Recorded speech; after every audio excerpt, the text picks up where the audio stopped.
Nous, notre travail, c'est d'être directeur de collection, de la collection manga des éditions Delcourt.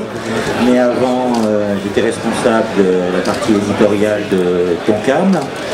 Ma raison d'être ici, c'est dans la période Tonkam, bon, on est venu rapidement sur le sujet sexe japonais et sexe dans le manga avec Yujin à l'époque. Ce qui nous a donné des problèmes avec la censure, c'était déjà 96, je pense. Oui. Le titre, Angel, ouais, c'est ça. Je m'en souviens plus parce qu'il s'est passé plein de choses. Donc on avait un peu titillé les instances étatiques avec ça. Ils avaient très mal réagi. On a poursuivi l'édition de cette série-là malgré un interdit en payant la TVA pour pornographie jusqu'au bout. C'était juste un problème économique en fait. Et ensuite, on avait aussi un peu surpris avec Asate Dance de Naoki Yamamoto, qui à mon sens, et le lectorat l'a reçu comme tel, était très intéressant parce qu'il montrait que le sexe, ou qu'on voit appeler le porno, c'est-à-dire dans une description très crue du sexe, avait une place très intéressante dans le manga au Japon, c'est-à-dire c'était un élément de la narration, un élément du quotidien, un élément qui fonde les relations entre les différents personnages de l'histoire. Donc depuis là, en étant chez Delcourt, on a essayé de retravailler autour de tout ça, on avance tout doucement. Donc on a fait des séries comme là, comme j'ai ici, par exemple, moi ce que j'essaye de faire, c'est-à-dire, je vais aller très vite là parce que je suis pas tout seul. Pour moi, à mon sens, le rapport à la sexualité au Japon et dans le monde asiatique et oriental, il est tellement loin de notre culture, de comment on a été conditionné, que en tant que directeur de collection, j'essaye de faire un travail de progression, Voilà, de ne pas heurter les gens, d'avancer pas à pas. Très bien, merci à vous tous d'être présents, on va pouvoir discuter tout cela, mais avant tout j'aimerais vous proposer de voir quelques vidéos, puisque Dominique et Akata sont allés au Japon pour rencontrer... Pour le festival. Sont allés au Japon pour rencontrer quelques personnes pour nous parler de ce sujet-là. Ils ont des choses très intéressantes à dire, ça a été filmé spécialement pour l'occasion, traduit pour l'occasion, parce que rassurez-vous, vous n'aurez pas besoin de connaître le japonais pour comprendre ce qui se dit, et on va lancer les vidéos et juste après je vous propose de débattre de ce sujet. Bien, alors par qui commencer? On va redonner une chance à Virginie. J'espère qu'on va faire mieux là. Je trouve particulièrement intéressant les dernières questions en fait, notamment par rapport à cette universalité. Je pense effectivement la société japonaise est très différente de la nôtre, la culture est différente, l'influence des religions, l'influence historique est particulièrement différente et n'investissent pas la sexualité de la même manière que les sociétés occidentales. Mais même si les représentations sexuelles sont différentes, les fantasmes en soi restent universels. La seule différence, si vous voulez, c'est que les Japonais osent montrer, entre guillemets, parce que jamais le sexe, souvent ce sont les petites culottes, parce qu'ils ont investi d'autres tabous, mais ils n'hésitent pas à aller dans le cathartique, dans l'excès, ou tout simplement à décrire des émotions, des sentiments, même des bruits, dans les actes sexuels, des choses comme ça, des éléments qui sont totalement absents dans nos bandes dessinées franco-belges. Quand on va parler d'une relation amoureuse, que ce soit dans une BD classique pour jeunes adolescents ou autres, on est vraiment dans le côté très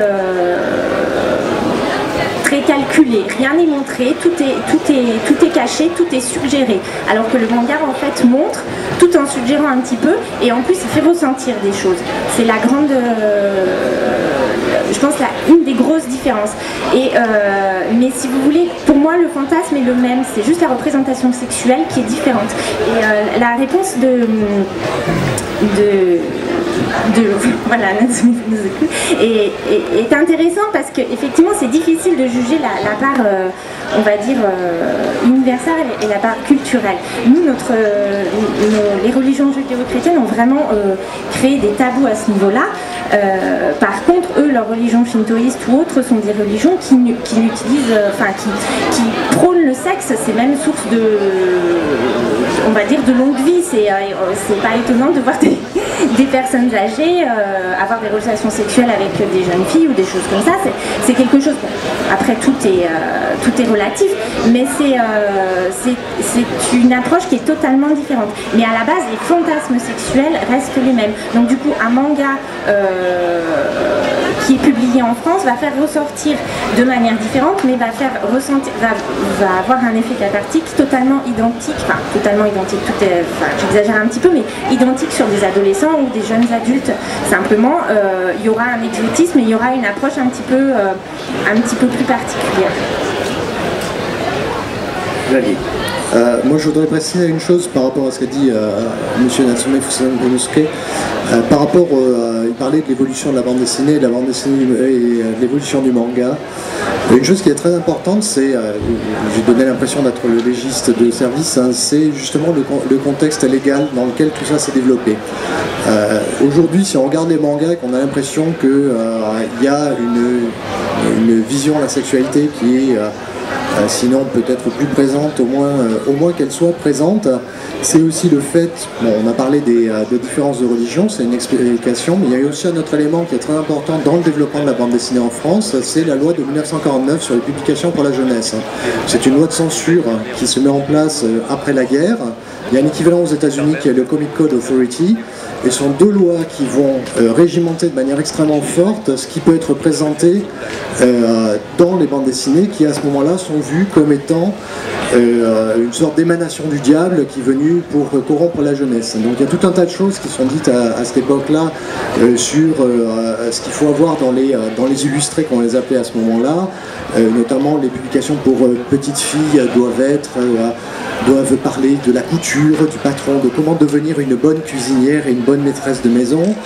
Pour les garçons, il faut que ce soit éducatif, il faut qu'il y ait une part de rédactionnel important, et surtout il y a une éradication quasi totale de tout ce qui est sexuel, avec parfois une paranoïa très forte. Aux États-Unis par exemple, si vous représentez Batman et Robin, donc un homme et un jeune garçon, on prône l'homosexualité, mais si c'est un homme et une femme, brusquement on prône la sexualité, et entre l'un et l'autre on ne sait pas, mais tous les deux c'est mal.